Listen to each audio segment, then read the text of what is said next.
So it's Danny Flexen here for SecondsOut. Delighted to be joined by Matchroom CEO Frank Smith here in London Bridge over breakfast. How are your bacon and egg? What did you have? I had scrambled eggs, some sourdough toast, some smoked salmon and some avocado. Very posh, very healthy. You on a bit of a health kick? I know my lunch and dinner's bad, so don't judge me on my breakfast. I had burger and chips for lunch. Judging you on everything, mate, including your diet. We're here to, I guess, commemorate Dalton Smith's big win over Jose Zepeda at the weekend. Did he exceed even your expectations? I think he exceeded a lot of people's expectations. I mean, to finish Zepeda in the fashion he did, no one's done that to him. So I think Dalton, Grant, the team were always confident, Sean, in the choice, and we all believed in that. But I think, the way he finished it was just spectacular. He went straight in there, especially after a long time out of the ring as well. When you think he'd had a long period out of the ring because of the cuts, and to go straight back in there in a fight like that and to deliver a performance like that, it was spectacular. How did you feel about so much of the build-up being dominated by talk of him against Adam Azim, a fight that is not likely to happen next? I think that's boxing, isn't it? It's not just this fight that's been built like that. There's other fights in the past that have been, have had the same thing, always looking at what's next. The Dalton Smith Adam Azim fight's a massive fight if it was to happen. I don't think it's going to happen, is the reality. But, it's part and parcel of the sport. How many fights has that happened with in the past where talk is all about the next thing down the road? Now, Adam Azim hasn't been officially withdrawn from the purse bids as yet, but Eddie said he's been told by a boxer that he's not going to fight Dalton Smith next. Is that your understanding also, that those private conversations have happened? Yeah, I spoke to Ben Shalom, told me 3 weeks ago that that's not the fight they're taking next. I said, okay, can you withdraw him from the bid? To which there was no response. Look, the truth is they waited to see what happened on Saturday night. Really, they wanted him to lose, and the discussion then changes completely. Unfortunately, he went in there, he did what he did in spectacular fashion, and didn't really suit the narrative that they wanted to push. I messaged Ben again earlier saying, are you pulling him out of the bid? To which he said, I've put forward all of the options, I'll know in 24 hours. After saying 3 weeks ago they're going to pull him out. So, look, I think it's inevitable what happens, but if it does happen, it would be great. We want to make the fight. But at the same time, we're not going to hold up Dalton Smith's career on the back of someone not being able to make a decision. Is the attraction the European title, the fight with Azim, or both? I think a bit of, a mixture. The European title, look, Dalton's won the British Commonwealth, he's won the WBC Silver now. For him to win the European title would be great and something he definitely wants to do. But I think the fight as well, it's a big fight. The Adam Azim fight, domestic clashes are what people are interested in. And that's definitely part and parcel. If there was the EBU fight against someone else who had a decent name, then I think we'd do that. But at the same time, he's stepped up in levels now, really away even from the European title, is the reality. With a win like that against Zepeda, he'll be very highly ranked with the WBC. So I think it depends. It depends on the outcome. Let's see how the next few days go. The bid's supposed to be next week, I think. So we'll have to see. But look, we're ready to go either way. But at the same time, we're not going to let it hold up Dalton Smith's career, especially off the back of a performance like that.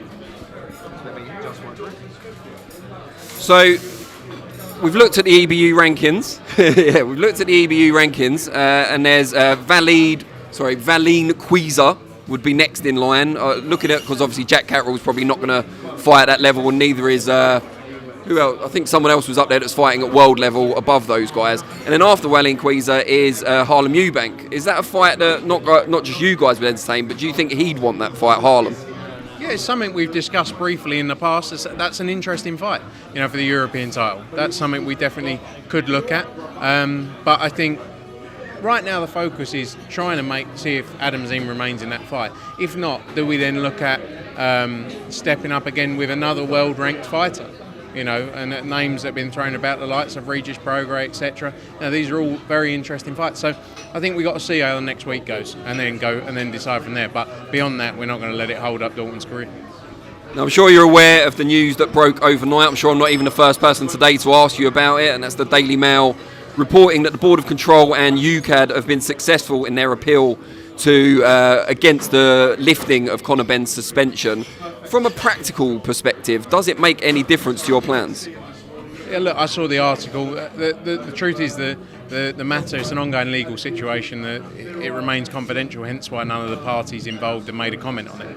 That's UKAD, that's BBBofC and CONOR BENN. It's not our position to comment on it. As soon as there's more news, we'll be able to.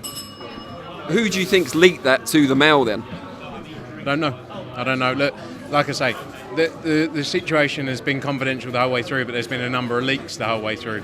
But I don't know. But it's a difficult one because you want questions answered, but at the same time, it is an ongoing situation between three parties. We're not one of those parties, so there's a limit on what we can discuss. It's fair enough. Just one more on it then. From outside of the case itself, how does a report like that being widely circulated affect the mentality of Conor Benn, given what he's already been through? I think he's dealt with reports, leaks the whole way through this situation that haven't been fair. And that's the truth of it. And he's been treated very differently to a number of other fighters in the situation has. But we are where we are. But he's shown a lot of mental strength all throughout this. When you think this has been going on for 18 months, maybe longer, he's shown a lot of mental resilience, and it's been a tough time. But he's it's another part in a story. But yeah, it's difficult when people want answers, but you can't talk about it. That's probably the hardest thing. On that note, we'll change the subject. The 5 versus 5, we now know the weights. How close are you to being able to announce some of the fighters, certainly on your side of the bill? Look, I think the plan is to announce everything in mid-April, the fighters themselves. Some interesting weight divisions there. We've got a number of fighters, as is Frank, across those weight divisions, and excited about what's to come. It's going to be a big night of boxing. We've seen already from the build-up just how much attention the weight division's got. Like the show is going to be massive, and obviously topped with Bivol Beterbiev as well. It's exciting, but I think mid-April we'll look at that. Are you worried at all about the speculation that's already happened about some of the fights in managing people's expectations? Because if Zhang Wilder and Dubois Hrgovic don't happen on that show, people might be a little bit disappointed. Whereas if you just announce the 5 versus 5, Bivol Beterbiev on top, it's an amazing card. Yeah, look, I think there's great fights that we're working towards. I think people are going to be very happy. It's a great card. And I'm excited for it. Look, it's quite fun having everyone come up with all of these suggestions of what things are, because there's so many different options out there, so many fights to be made. So it's interesting to see all of the ideas. How much input do you have personally on those choices of who's going to fight and against who? Not much. I'm the T-boy. I don't... no. Yeah, we all work together to try and plan out. We represent nearly 100 fighters, so we're constantly looking at what's out there, what opportunities are there, and what's going to be next. We're all involved as a team to decide what the plan is. We want to win, though. That's the main thing. We want to win on June 1st. Is it responsive in a way when you see who's rumoured to be representing the Queensberry side? Do you think, this guy can go? Oh, actually, no, not if he's fighting him, like style-wise. Look, I'm not the expert of style over here, Danny. I'm the Excel spreadsheet brain. So Eddie may look at it and go, "This gives us a good idea of what we can do here." But yeah, I'll let him do that. He's captain of tactics. Just finally, if Hrgovic does end up fighting Dubois, what's next for Anthony Joshua? Because that's a fight that was rumoured for AJ next. I think we'll see. Look, the focus for AJ, he's been very active. He's had 4 fights in 11 months. I think he needs a bit of time now, in reality, just to, a summer fight may be a little bit out of the question. I think September's more likely. So I think we see how things play out. You've got the big May 18th show as well between Usyk and Tyson Fury, the undisputed fight. Anything could happen there. So I think we see how things play out. There's a lot of big fights to be made, though. Brilliant. Frank, really appreciate it.